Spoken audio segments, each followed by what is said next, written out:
Alors là, nous sommes à la deuxième étape. Nous sommes à l'étape du bâtine, que vous appelez en français le fétiche. C'est le lieu de culte des animistes. C'est là où on va pour prier. Mais aujourd'hui, aller dans un fétiche n'est plus une question d'animisme, c'est tout le monde qui va, chrétien ou musulman. Et c'est plus coutumier que traditionnel que religieux. Alors, il y a beaucoup de fétiches dans les villages. Et chaque fétiche, jusqu'à présent, il y a même des fétiches. Le vieux qui vient de nous saluer là, il vient du fétiche.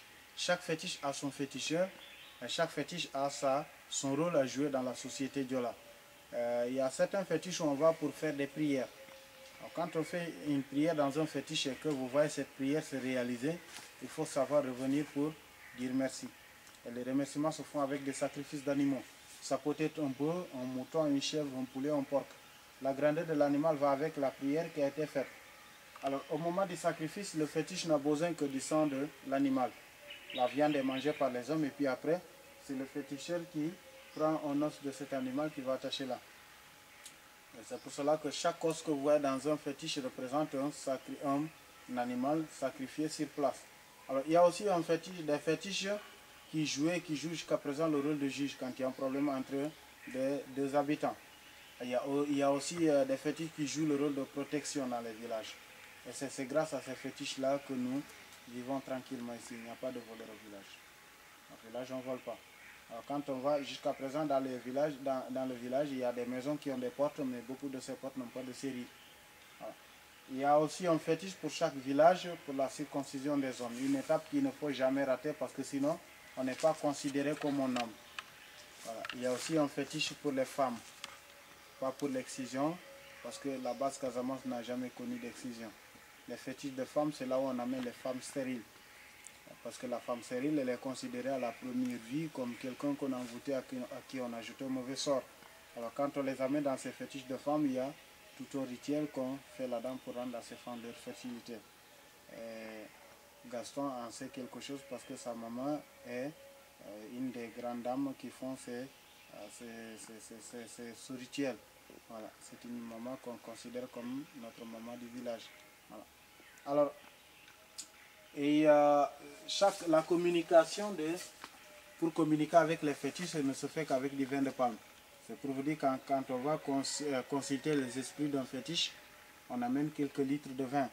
Alors, une fois devant le féticheur, il va prendre le vin du patient et le met dans une coquille comme celle-là parce qu'il y a une coquille dans chaque fétiche.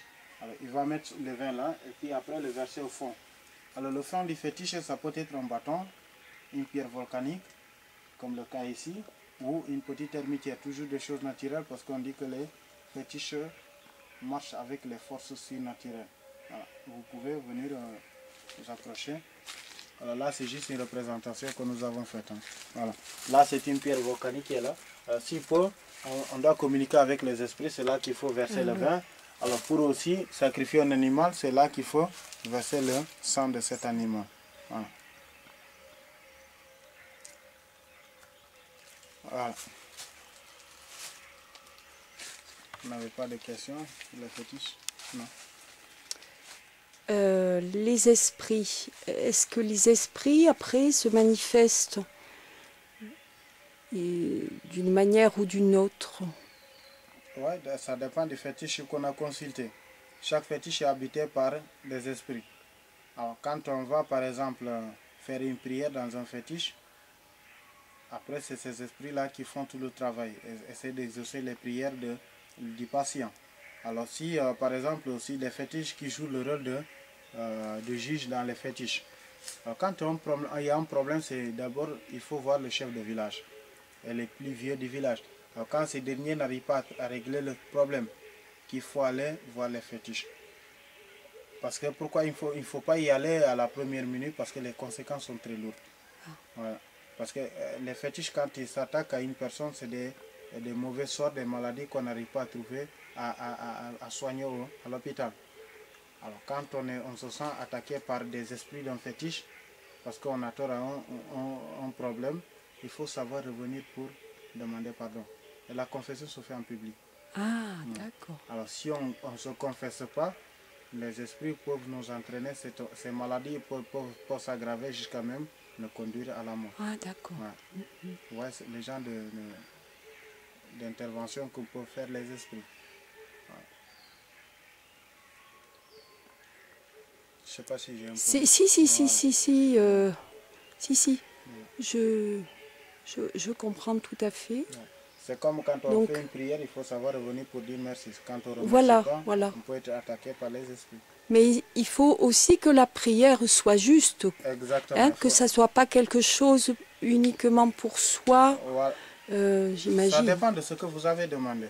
Oui, Par exemple, un jeune qui vient chercher du travail et qui, malgré ses diplômes, n'arrive pas à trouver du travail. oui, Il peut demander pour que les fétiches l'aident à trouver du travail. Ou bien un vieux du village qui veut avoir une bonne récolte pour la saison prochaine. oui. C'est ce genre de prière qu'on peut faire.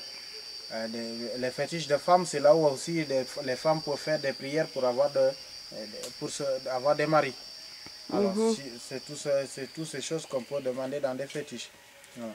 Avoir des enfants. Ouais, avoir des Avoir enfants, des bien sûr. enfants. Voilà. Voilà. D'accord. Mais en aucun cas, on peut demander au fétiche de faire du mal à quelqu'un parce qu'on a... Là, ça peut tourner mal. C'est la différence du fétiche et du marabout. Voilà. Dans le fétiche, on a intérêt à dire la vérité. Quand je demande au fétiche de faire du mal à un voisin, soit disant que ce voisin me fatigue, il me fait des choses mauvaises. Oui, Alors si le fétiche va jusqu'à découvrir que j'ai menti, il va se retourner contre moi, l'accusateur. d'accord. Voilà. On a intérêt à dire la vérité dans le fétiche. Chez le marabout, si vous lui demandez de jeter un mauvais sort sur quelqu'un parce que ceci ou cela, il le fera parce que vous lui avez donné votre argent. Et dans le fétiche, il n'y a pas d'argent. C'est seulement le vin de palme pour la communication. C'est ça. D'accord, Il y a d'accord. certains féticheurs, par exemple, qui demandent de l'argent. Mais nous, ici, nos fétiches traditionnels, ça ne demande pas d'argent. Seulement du vin de palme. Et quand on vient pour remercier, c'est en ce moment seulement qu'on amène du vin de palme. Comme un animal. D'accord. Voilà. Et le féticheur, c'est comme un prêtre, Voilà. un intermédiaire entre le fétiche Voilà. Et le et, patient. les gens qui viennent, et les gens. Voilà, Voilà. qui viennent consulter. Voilà. Il n'a pas de pouvoir, ce féticheur. C'est ça, d'accord. Voilà. Il ne sert que d'intermédiaire. Oui, oui, oui. C'est bon? Ok? Il n'y a plus de questions? Non? On y va alors.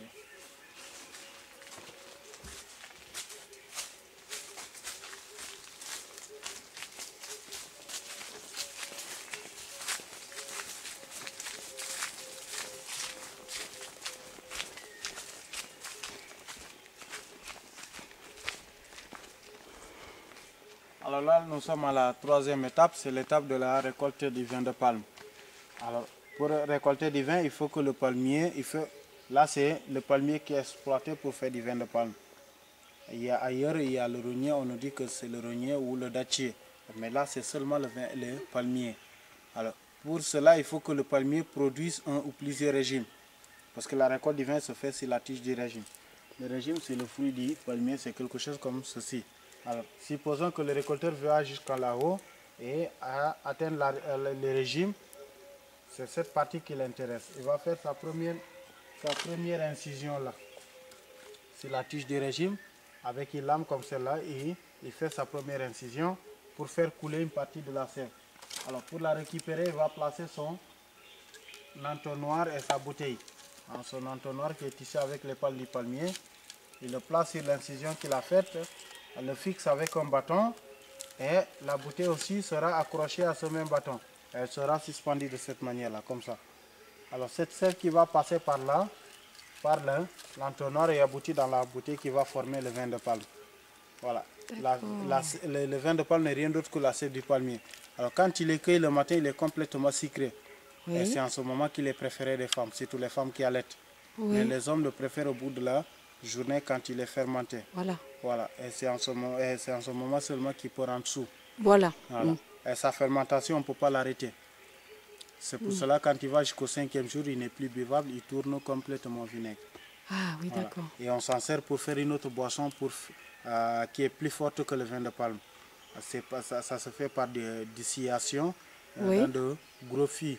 On fait bouillir et on récupère la vapeur de l'autre côté. C'est cette vapeur qui forme ce vin et c'est plus fort que le vin de palme. Ah oui, Voilà. d'accord. Et on sent